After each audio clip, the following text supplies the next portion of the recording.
Hello there, I'm Chief Robinson Ario, a Warri-based legal practitioner and public affairs commentator.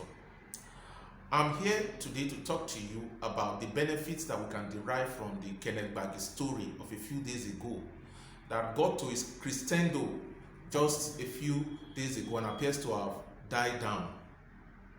If we took a look at the story, we will see that it is not an isolated case, and it's not a case that is restricted to Gbagi alone. It is a general trend within the Niger Delta region and indeed the entire federation. We are becoming accustomed to self-help and extrajudicial treatment of perceived crimes and offenses. And this is the reason why we must not just allow this issue that is currently at the front burner to fade away without drawing some benefit from it. I am not particularly concerned about the Gbagi story. However, the story itself raises certain issues in our society which we need to look at. Now, at every segment, whether it is among the educated people or the uneducated people, the well-to-do or the poor, you see this trait of people taking the laws into their hands.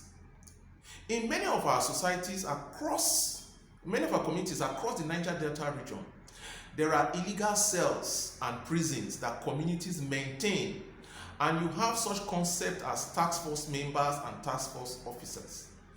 A mere dispute between the husband and wife could result to one of them being locked up in such cells. These are extrajudicial treatments. If a man is caught stealing an item from a shop, the immediate reaction, I can say culturally in that sense, is that people will rush out and begin to beat up the man. In some cases where thieves are caught on the spot, they are burned to death, they are killed. And that is the attitude that has dovetailed into many people taking the laws into their hands. If you went back to the story of Gbagi, the issue was that the 4 individuals were alleged to have stolen from the hotel, as a result of which they were allegedly apprehended and treated in the manner in which they were treated. I am not of the opinion that that is an isolated case. There are many cases like that are ongoing even as we speak. So the fact is that while focusing on Gbagis case, we shouldn't lose sight of the fact that that particular trait has permeated our entire society. Every time you go out there, the moment a person is allowed to access some quantum of power, you see the way they exercise it, whimsically and capriciously.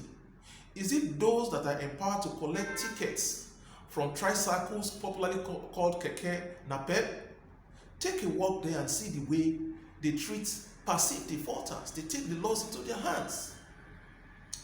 Every time you take the laws into your hands, you destroy the very fabric of our existence as human beings, because the fundamental rights are described as inalienable. In other words, you cannot define a human being without the fundamental rights. And one of the most important ones is the right to life and freedom from inhuman and undignifiable treatment.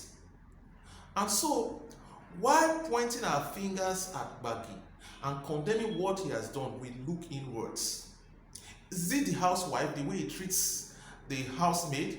We have seen stories of fingers being chopped up, hot water being poured on innocent teenagers who are brought and kept under forced labor. So let us not just allow this smoke screen, this whole noise about Gbagi, deprive us from seeing the bigger problem we have in our society. We must, as a matter of fact, begin to look inwards and begin to elevate those laws that define our humanity. Thank you. And before I leave, I want us to look inside us. Every Gbagi element, let us purge ourselves of it. Look inside our society, look around us. So as we are crusading the injustice done by Kenneth Gbagi to his workers, let us simultaneously crusade the injustice being perpetrated daily at our community level, at our homes, and around us. Let the Gbagi in and around us be ostracized. Thank you very much.